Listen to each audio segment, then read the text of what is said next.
প্রবালদ্বীপ Saint মার্টিনে পর্যটক ভ্রমণে নিষেধাজ্ঞা প্রত্যাহারের দাবিতে কক্সবাজারের কলাতলী প্রধান সড়কে বিক্ষোভ করছে দ্বীপের বাসিন্দারা। সকালে সেন্ট মার্টিনের বাসিন্দারা ডলফিন মোড়ে পৌঁছে বিক্ষোভ শুরু করে।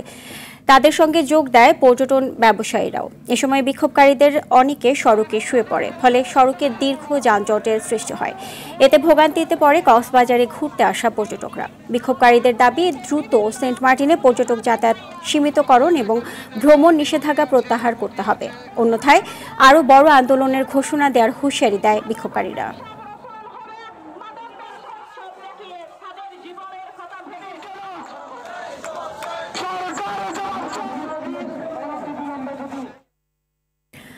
দর্শক, এই বিষয়ে বিস্তারিত জানাতে কক্সবাজার থেকে সরাসরি যুক্ত হচ্ছেন সহকর্মী সাইফুর রহিম শাহিন।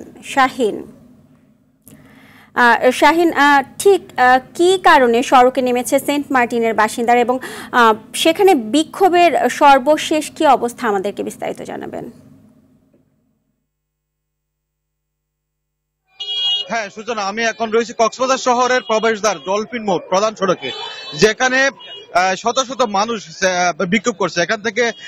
এখানে সেন্ট মার্টিন দ্বীপ থেকে এসেছে সকালে স্থানীয় বাসিন্দারা, এবং তাদের সাথে যোগ দিয়েছে স্থানীয় যারা পর্যটন সেবী আছে এবং পর্যটন ট্যুর ব্যবসায়ী আছেন, তারা এখানে যোগ দিয়েছেন এবং স্থানীয় লোকজন এখানে যোগ দিয়েছেন। আমার ঠিক পেছনে আপনি দেখতে পাচ্ছেন এখানে বিক্ষোভ করছে লোকজন। তারা যে সেন্ট মার্টিনে যে যাতায়াতের যে নিষেধাজ্ঞা, ভ্রমণের নিষেধাজ্ঞা দেওয়া হয়েছে কয়েক মাসের জন্য এবং সীমিতকরণ দেওয়া হয়েছে, এগুলোর প্রতিবাদ জানাচ্ছে তারা।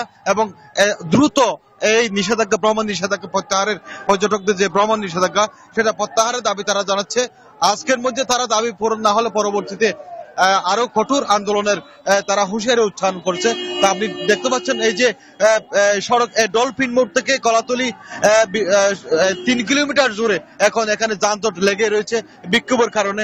এখানে প্রশাসনের লোকজনও এসেছেন, তারা বিক্ষোভকারীদের আন্দোলনের বিষয়ে তারা শুনতেছেন এবং এখানে জেলা প্রশাসন, জেলা পুলিশ থেকে শুরু করে সব ধরনের কর্মকর্তারা এখানে এসেছেন এবং বিক্ষোভকারীদের সাথে তারা আলোচনা করছেন কিভাবে এটার সমাধান করা যায় এবং বিশেষ করে যে মানুষের দুর্ভোগ এখন যানজট লেগে রয়েছে সেটা কিভাবে দূর করা যায় সেটার জন্য তারা চেষ্টা করছেন।